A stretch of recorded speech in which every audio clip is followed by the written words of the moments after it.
Silicon ಸಿಟಿಯಲ್ಲಿ dengue ರಣಕೇಕೆಯನ್ನ ಹಾಕ್ತಾ ಇದೆ. ಬಿಬಿಎಂಪಿ ವ್ಯಾಪ್ತಿಯಲ್ಲಿ 127 ಮಂದಿಗೆ ಈ ಒಂದು ಡೆಂಗಿ ಅಟ್ಯಾಕ್ ಆಗಿದೆ. ಕೊನೆಗೂ ಬಿಬಿಎಂಪಿ ಅಧಿಕಾರಿಗಳು ಎಚ್ಚೆತ್ತುಕೊಂಡಿದ್ದಾರೆ. ಡೆಂಗಿ ತಡೆಗೆ ಸಿಬ್ಬಂದಿ ಔಷಧಿ ಸಿಂಪಡಣೆಯನ್ನ ಮಾಡ್ತಾ ಇದ್ದಾರೆ. ಹಲವು ಏರಿಯಾಗಳಲ್ಲಿ ಸಿಬ್ಬಂದಿ ಔಷಧಿಯನ್ನ ಸಿಂಪಡಣೆ ಮಾಡ್ತಾ ಇದ್ದಾರೆ. ಮಹದೇವಪುರ, ವರ್ತೂರಿನಲ್ಲಿ ಔಷಧಿ ಸಿಂಪಡಣೆ ಮಾಡುವಂತಹ ಕೆಲಸಗಳು ಕೂಡ ಆಗ್ತಾ ಇದೆ. ಈ ಒಂದು ಮಹಾಮಾರಿ ಡೆಂಗಿಗೆ ಈಗಾಗಲೇ 8 ಮಂದಿ ಸಾವನ್ನಪ್ಪಿದ್ದಾರೆ. ಅದರಲ್ಲೂ ಮಕ್ಕಳು ಕೂಡ ಈ ಒಂದು ಡೆಂಗಿಗೆ ಸಾವನ್ನಪ್ತಾ ಇರೋದು ನಿಜಕ್ಕೂ ಒಂದ್ ಕಡೆ ಆತಂಕಕ್ಕೆ ಕಾರಣ ಕೂಡ ಆಗ್ತಾ ಇರುವಂಥದ್ದು. ಸೋಂಕಿತರ ಸಂಖ್ಯೆಯಲ್ಲಿ ಏರಿಕೆಯನ್ನ ಕಾಣ್ತಾ ಇದ್ರು. ಎಲ್ಲೋ ಒಂದ್ ಕಡೆ ಬಿಬಿಎಂಪಿ ಬೇಜವಾಬ್ದಾರಿತನವನ್ನ ಮೆರಿತಾ ಇದ್ರು.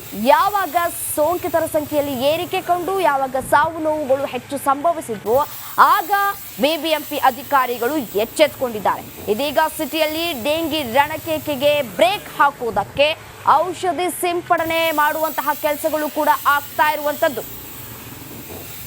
ಬರೀ ಬೆಂಗಳೂರಿನಲ್ಲಿ ಮಾತ್ರ ಅಲ್ಲ, ಬಹಳ ಕಡೆ ಕೂಡ ಈ ಒಂದು ಡೆಂಗಿ ಕೇಸ್ಗಳು ಹೆಚ್ಚಾಗ್ತಾ ಇದ್ದಾವೆ. ಬರೀ ಬೆಂಗಳೂರಿನಲ್ಲಿ ಎಚ್ಚೆತ್ತುಕೊಂಡ್ರೆ ಸಾಕಾಗೋದಿಲ್ಲ.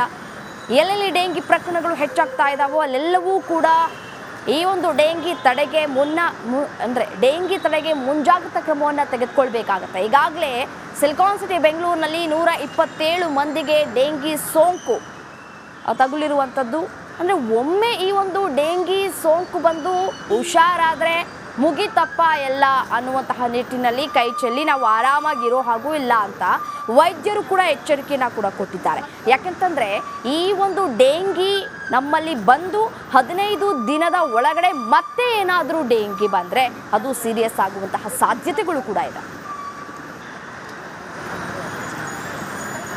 ರೆಡ್ ಹ್ಯಾಂಡ್ ಆಗಿ ಸಿಕ್ಕಿ ಬಿದ್ದಿದ್ದಾರೆ ಕಳ್ಳರು. ಗ್ರಾಮ ಪಂಚಾಯಿತಿಯಲ್ಲಿ ಕೂಡಿ ಹಾಕಿದ್ರು ಗ್ರಾಮಸ್ಥರು. ಮುಂಡರಗಿ ತಾಲೂಕಿನ ಹಮ್ಮಿಗಿ ಗ್ರಾಮದಲ್ಲಿ ನಡೆದಿರುವಂತಹ ಘಟನೆ ಇದು. ಟ್ರ್ಯಾಕ್ಟರ್ ಸಾಮಗ್ರಿ, ಮೋಟಾರ್, ಪಂಪ್ ಸೆಟ್, ಮೇಕೆ ಕುರಿಗಳನ್ನ ಈ ಕಳ್ಳರು ಕಳವು ಮಾಡ್ತಾ ಇದ್ರು. ಯಾವಾಗ ಕಳ್ಳರು ಬಂದಿದ್ದಾರೆ ಅಂತ ಗ್ರಾಮಸ್ಥರಿಗೆ ಗೊತ್ತಾಯ್ತೋ ಅವರೆಲ್ಲರನ್ನ ಹಿಡಿದಿದ್ದಾರೆ. ಇದೀಗ ಕುರಿಗಳನ್ನ ಕಳವು ಮಾಡ್ತಾ ಇದ್ದಂತಹ ಕಳ್ಳರನ್ನ ಕೂಡಿ ಹಾಕಿದ್ದಾರೆ ಜನರು. ರೆಡ್ ಹ್ಯಾಂಡ್ ಆಗಿ ಪೊಲೀಸರಿಗೆ ಒಪ್ಪಿಸಿದ್ದಾರೆ ಗ್ರಾಮಸ್ಥರು.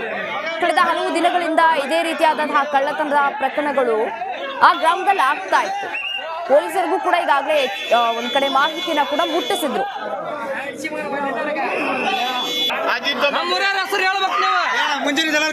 ಪಂಚಾಯತಿ